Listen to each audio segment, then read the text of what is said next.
What's going on, folks? We got some people joining now. I am in Montana, as many of you know, but we are leaving Montana, as many of you probably don't know yet.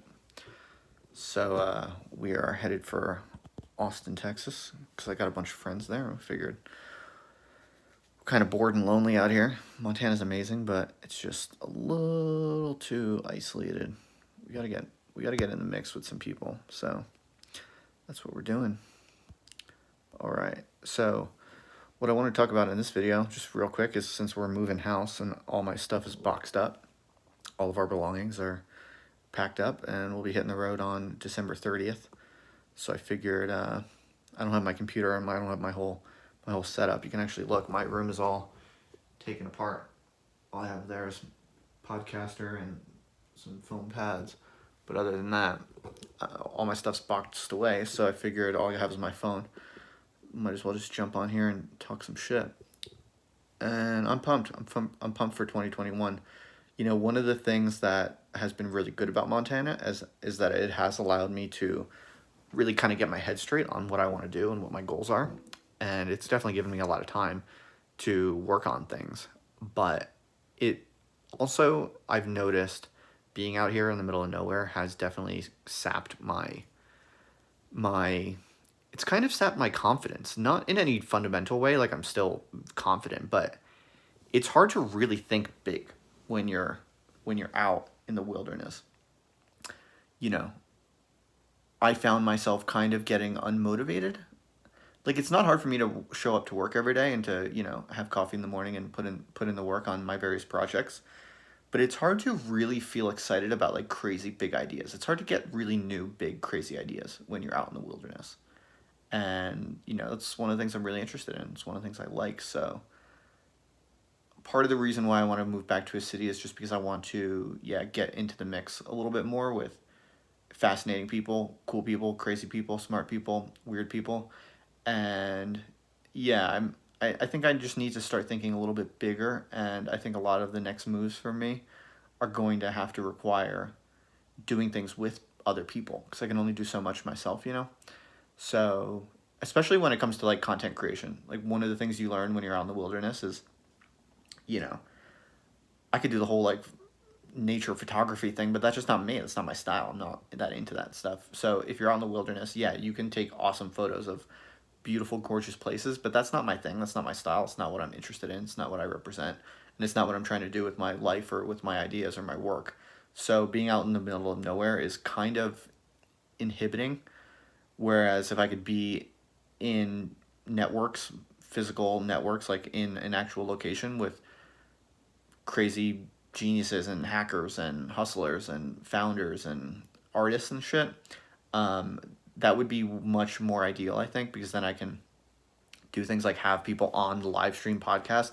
What's up, Barrett is in the chat. Barrett's coming out to Austin. We're all going out to Austin. It's gonna be fucking dope. And Barrett's a good example of what I'm talking about. Like, I need to be around other crazy, interesting people to really make the most out of what I'm doing. So, Montana's been cool. Like, I'm glad we came out here. It's been awesome. It's fucking so amazing out here, and I've never been out here. So it was a really good move to come out to Austin. I'm sorry, to Montana, but it's just not the best place for me to be living with all my projects doing as well as they are. Like, I need to be somewhere where I can, be doing collaborations and doing things with other people. And Austin just seems like the natural bet. Alex Moyer is out there working on her documentary on Alex Jones. And Barrett's going out there. I'm bringing Ben, my assistant, who some of you might remember from my Albuquerque days. I'm bringing him out to Austin too. We still have to figure out all of that, but it's gonna happen. I'm 99% confident it's doable and we're gonna make it happen. So stay tuned. It's gonna be sweet. But honestly, so I think that's gonna be epic. Like, it's gonna be a fucking badass year for me and my projects for sure.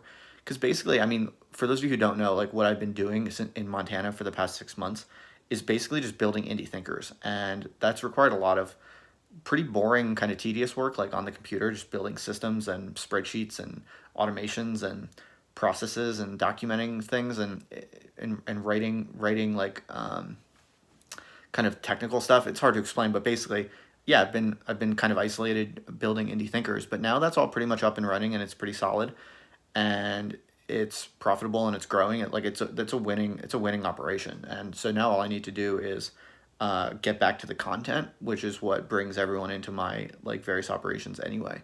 So the past 6 months, like I haven't done a ton of content, but I've been building like a legit business that's badass and that's awesome. And so now that that business is pretty much built, now what I need to do is I need to kind of automate that and let that kind of take care of itself.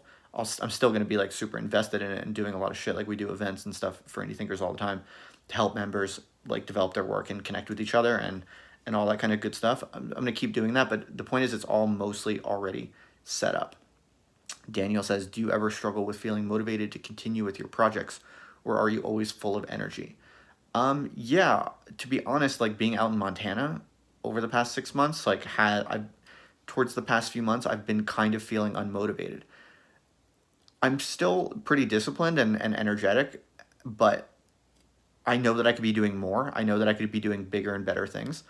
And it's hard when you're out in the wilderness to really make the most out of what you could be doing. So I'm a huge proponent of the view that like if you live in fucking the middle of nowhere, like some random suburb of Omaha, Nebraska or some shit, like you and your friends can start a fucking YouTube channel or a podcast or a blog or whatever the fuck you want, and you can get going with nothing. You don't need other people. You don't need anything at all to just to find some kind of initial groove and really get going on anything. But then eventually to make the most out of it, you're going to want to level up in different ways. So that's how I would think about it. I'm at a point in my projects where like I have a successful operation. Like I have a non-trivial audience. People know me for a certain set of ideas and a certain aesthetic, a certain style. I have a quote unquote personal brand, and it's like pretty badass. But the question for me is like what's the next step? Like what's a bigger, better kind of goal or vision? And I want to fucking like take over the culture basically. So what I want to do, one of the reasons that I'm most interested in going to Austin is because I really believe deeply in for doing internet content, you really want to have some kind of like in-person live component. I just think all of the kind of YouTubers or the podcasters or whatever, all the people who are the hottest and most interesting people out there doing the most badass projects, they all have content that is rooted in a location where there's other people around them. It just makes it way more interesting. It makes it more kind of it pulls people in a little bit more because you want to know what's going on in the place, right? When you watch someone do like a live in person podcast and there's multiple people in the room instead of just like me from my fucking bedroom, it's just way more tantalizing. It's more intriguing and there's more interesting stuff just circulating. And that's what I want to do. So I want to in Austin. I want to build a scene around the podcast. I want to build a whole scene around the Other Life ecosystem. And yeah, we're gonna like have parties and shit, and we're gonna have in person guests come through and do live podcasts that'll keep being on YouTube and keep getting sent to the podcast. But I just want to basically accelerate what I'm doing with a kind of in person scene of friends and passersby, and yeah, like that's kind of the idea. And I think I have a pretty good sense of what it's going to look like in terms of the strategic priorities, like in terms of content and and all of that, because I mean I've always gone just by the seat of my pants and it's never been especially planned out or organized. But what's coming into focus I think is that well, first of all, I'm like increasingly obsessed with cryptocurrency. I'm just like the more I read about Bitcoin and the more I read and think about what's actually going on in the economy, the more I'm like, this is a like we're living through a turning point. I think the current bull run of Bitcoin is fundamentally different than the last, and I think like we're really at the beginning of something. Like Bitcoin has really finally arrived, and I think like yeah, I'm not giving financial advice because what the fuck do I know, but that just it just seems so massive, and it's so tightly aligned with everything else I've been observing when I talk about things like reality forking or like my different essays you might have read about the dynamics of culture today.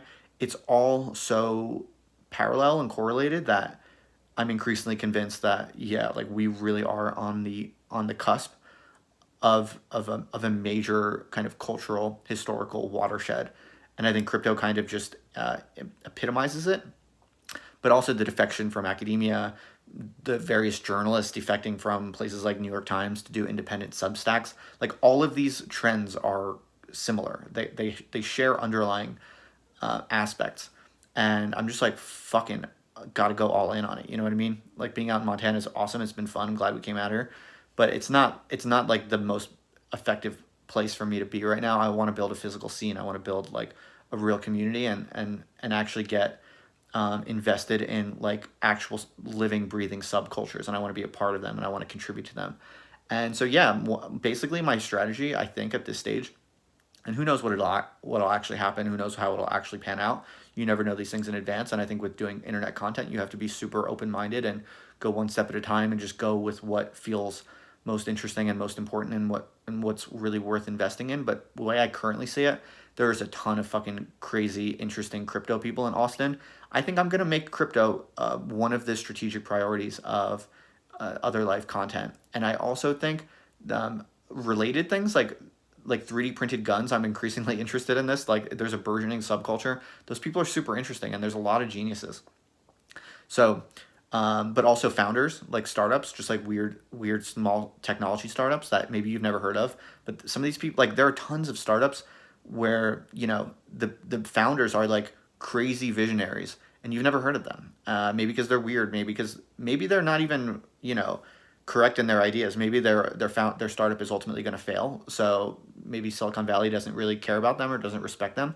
But as people, as individuals, and as thinkers, they're fucking crazy and awesome and badass. And I want to hear what they have to say. I want to hear what they're thinking. So basically, it seems to me that Austin is going to go through a turning point right now. Like, there's a lot of people flocking there. And so the narrative around Austin, I think, is changing. I think when you have a bunch of people flocking somewhere, it becomes a new kind of entity. And I think with all the people going to Austin, there's this opportunity to make your own narrative, basically. And I think Other Life is at this turning point where I can really represent something bigger and more badass than anything I'm personally able to do. And I think I'm excited by the prospect that in the city there's a bunch of weirdos flocking there, and that seems to me to suggest that there's going to be new opportunities. So that's kind of what I want to do is I want to find like the Austin underground. Basically, I want to produce, or either if I can find it, then I want to get involved in it, and if I can't find what I'm looking for, then I want to fucking produce it.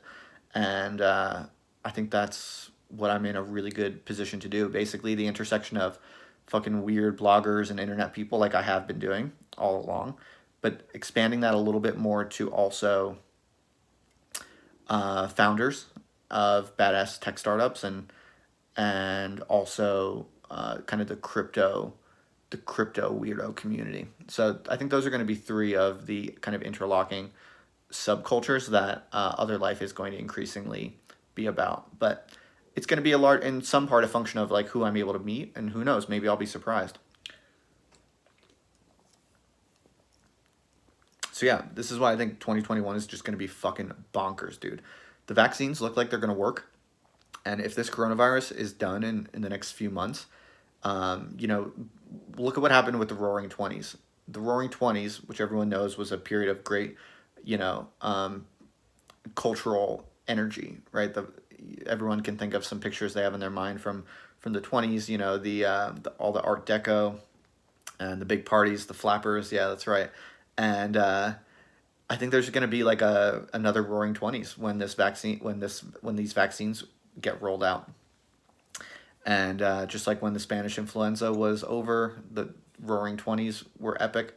I think the same thing is going to happen here in 2021, but it's going to be 100x the significance because of technology, basically. Like the Roaring Twenties didn't have fucking Bitcoin, you know.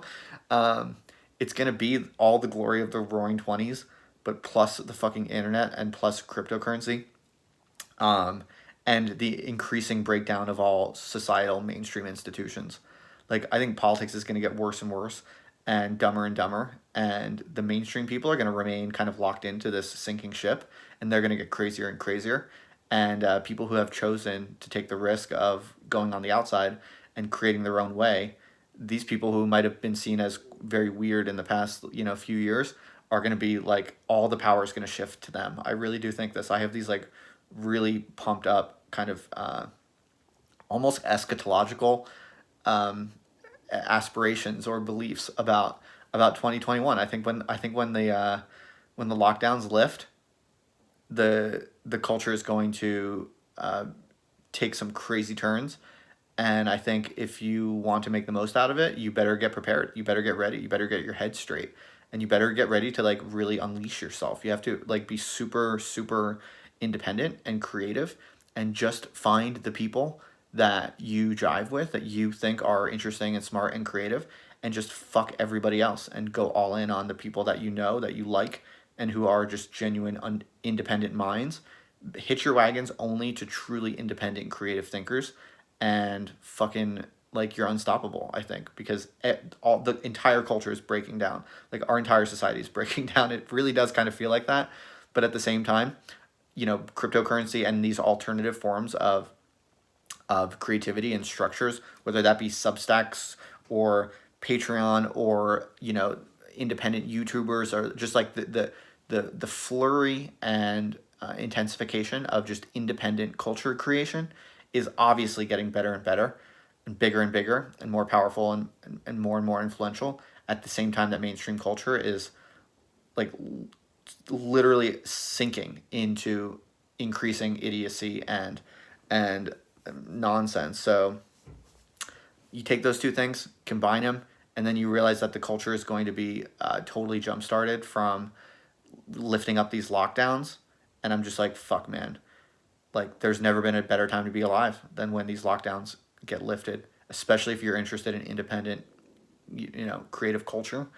Like, you better fucking get your head on straight, get ready, and really start dedicating yourself to just independently creating the world that you want around you with the people that you have access to.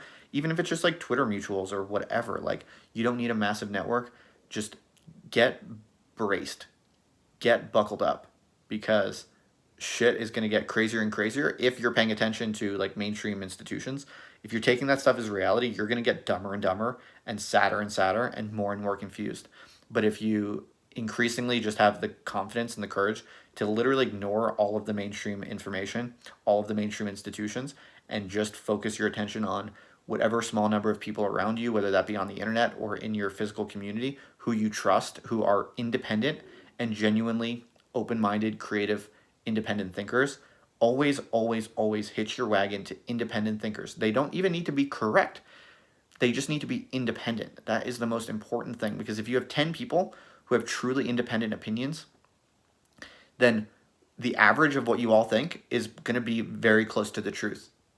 Whereas if you have 10 people who are super high IQ, but they're not totally independent, they kind of take their cues from signals that they get from the rest of society, then those 10 people who are smarter could actually be farther away from the truth, because they're more susceptible to bias and bandwagon effects.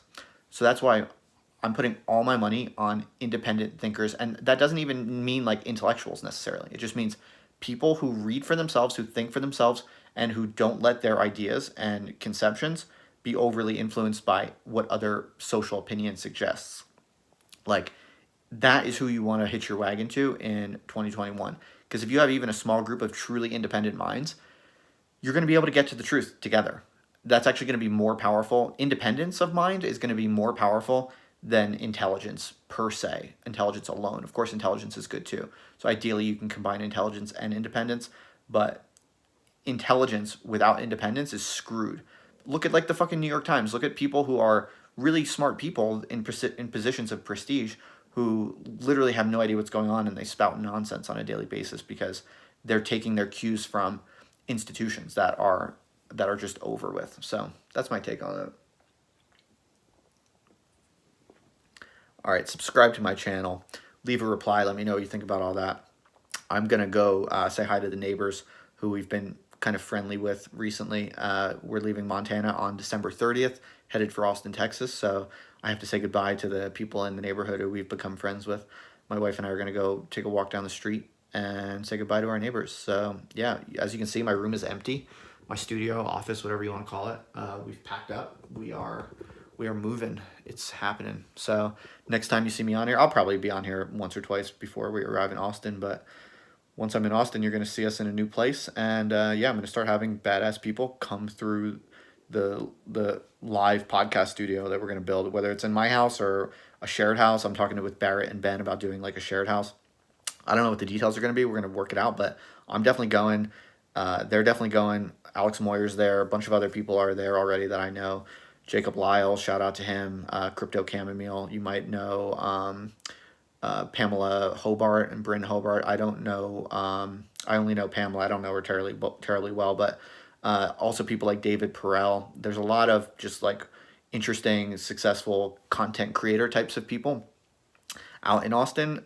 So yeah, these are people I'm kind of friendly with on the internet, and I'm looking forward to getting to know them on, like actually finding other cool badass people who are like building serious operations and doing badass shit in Austin. So yeah, I'm gonna try to like crystallize that whole scene around the Other Life ecosystem. Like basically, as I said before, like on the one hand, it's like content creators, like Substack writers and people who do courses and people who are like really good at business and have like badass, big, financially successful, independent content games. Like that's gonna be one part of Other Life.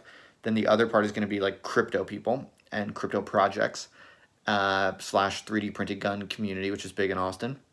I put them all in kind of one bucket, and then founders and like startup people and people doing weird badass visionary shit with like technology.